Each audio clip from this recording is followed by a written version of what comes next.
మృదు స్వభావం, సేవా దృక్పథం, ప్రజల కోసం జీవించే ఒక నిజమైన నాయకుడు. 66వ డివిజన్ ప్రజల గుండెల్లో చిరస్థాయిగా నిలిచిపోయిన పేరు. టిఆర్ఎస్ అభ్యర్థి బండ శ్రీకాంత్. పదవుల కోసం కాదు, ప్రశంసల కోసం కాదు, ఓట్ల కోసం కాదు, ప్రజల సంక్షేమమే తన లక్ష్యంగా ఏళ్ల తరబడి నిశ్శబ్దంగా సేవ చేసిన వ్యక్తి ఆయన.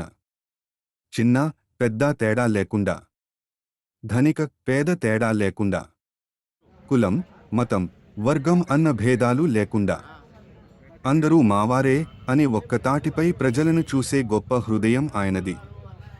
ఎన్నో కుటుంబాలకు ఆర్థిక సహాయం, ఎన్నో యువతకు ప్రోత్సాహం, ఎన్నో సాంస్కృతిక కార్యక్రమాలకు అండగా నిలిచిన వ్యక్తి. పేరుకే నాయకుడు కాదు, ప్రజల బాధను తన బాధగా మార్చుకున్న ప్రజాసేవకుడు. ఇప్పుడాయన మాటతో కాదు, పనితోనే చెబుతున్నాడు, నేను మీకోసం ఉన్నాను. 66వ డివిజన్ అభివృద్ధే నా బాధ్యత. అలాంటి ఒక నిజమైన నాయకుడిని, మన గౌరవాన్ని, మన భవిష్యత్తును కాపాడగల వ్యక్తిని గొప్ప మెజార్టీతో గెలిపించాల్సిన బాధ్యత ఇప్పుడు మనదే. ఈ అవకాశం ప్రతి ఓటరు తన బాధ్యతగా తీసుకుని, తన ఓటును ఒక ఆయుధంగా మార్చి మంచి నాయకుణ్ణి ఎన్నుకోవాలని 66వ డివిజన్ ప్రజలు కోరుకుంటున్నారు. సేవకు చిరునామా, నమ్మకానికి ప్రతీక, ప్రజల గుండె చప్పుడైన నాయకుడు బండ శ్రీకాంత్. టిఆర్ఎస్ 66వ డివిజన్ గర్వకారణం. 66వ డివిజన్లో నివసిస్తున్న ప్రజలందరికీ కూడా నమస్కారాలు తెలియజేస్తూ, నేను బీఆర్ఎస్ అభ్యర్థిగా 66వ డివిజన్లో మీ ముందుకు వస్తున్నాను. కనుక మీరందరూ కూడా నాకు కారు గుర్తుకి ఓటు వేసి అత్యధిక మెజారిటీతో గెలిపించాలని చెప్పి నేను కోరుకుంటున్నాను. ఇక్కడ 66వ డివిజన్లో నేను ప్రచార నిమిత్తమై తిరుగుతూ ఉంటే చాలా సమస్యలపై నాకు అవగాహన వస్తుంది. చాలామంది చెబుతూ ఉన్నారు.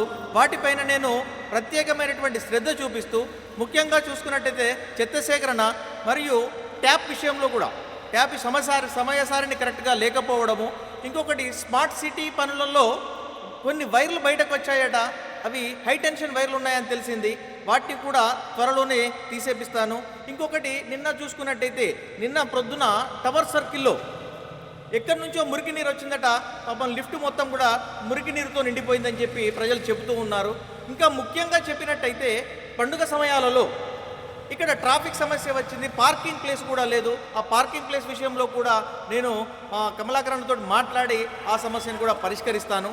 ఇంకా చూసుకున్నట్టయితే చుట్టూ మొత్తం కూడా 66వ డివిజన్లో సీసీ కెమెరాలు కూడా లేనటువంటి అవకాశం ఉంది. కనుక వాటిని కూడా మేము ఏర్పాటు చేస్తాము. ఇంకా చూసినట్టయితే చాలా 66వ డివిజన్లో టవర్ సర్కిల్ వైపు చూశాను. నెక్స్ట్ వచ్చేసి రైతు బజార్ వైపు వెళ్ళాను. రైతు బజార్లో కూడా ఈ చెత్త సేకరణలో ఇదివరకు 50 రూపాయల నుంచి 100 రూపాయలు మన స్వచ్ఛందంగా మా ప్రభుత్వం ఉన్నప్పుడు ఏదో మేము స్వంతంగా ఇస్తే తీసుకున్నారు 50 రూపాయలు, ఏదో నవ్వుకుంటూ సంతోషంతో ఇస్తే తీసుకున్నారు. కానీ ఇప్పుడు వాణిజ్య వ్యాపార సముదాయాలు ఉన్నటువంటి మా ఏరియాలో చెత్త సేకరణకు వచ్చే వాళ్ళు 500 నుంచి 1000 రూపాయలు ఖచ్చితంగా అడుగుతున్నారంట. ఇక నేను చూసినట్టయితే నేను గెలిచిన తర్వాత ఈ 66వ డివిజన్లలో స్వచ్ఛందంగా ఈ యొక్క చెత్త సేకరణ నా సొంత నిధులతో నేను చేపిస్తానని చెప్పి మీ అందరికీ కూడా తెలియజేస్తున్నాను.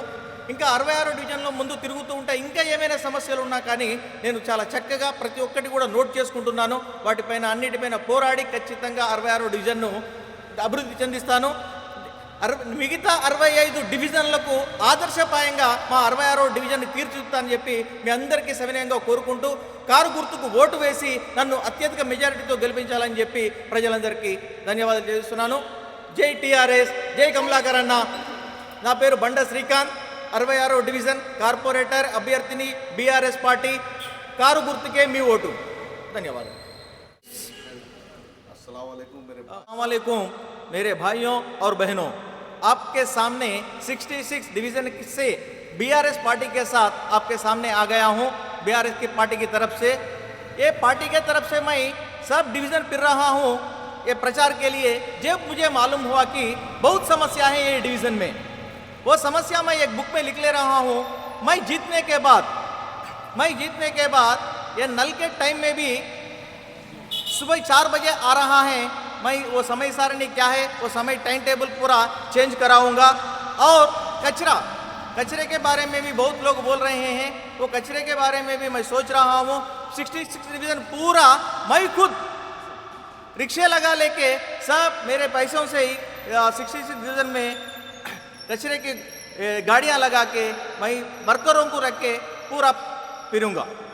और क्या है, यहाँ पे स्मार्ट सिटी के टावर सर्किल में स्मार्ट सिटी के निधियों से बना हुआ जो रोड है, वो रोडों पे पानी घर में आ रहा है। कल मुझे अकेला टावर के पास एक वोटर मुझे फ़ोन करके बुला के बताया उसके अपार्टमेंट में पानी आ गए थे।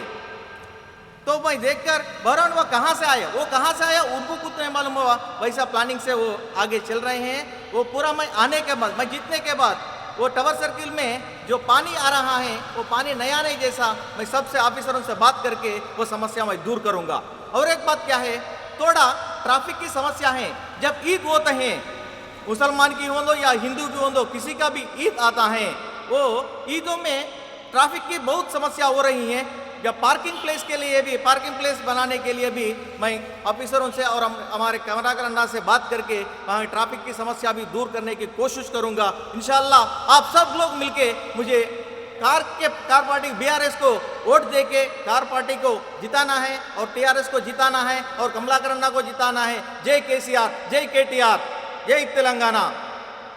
धन्यवाद। मेरा नाम पंडा श्रीकांत, 66 डिवीजन के कारपोरेटर बीआरएस पार्टी की तरफ से आ रहा हूं आपके सामने। आप सबकी वोट से मुझे अच्छी तरह से जिताइए।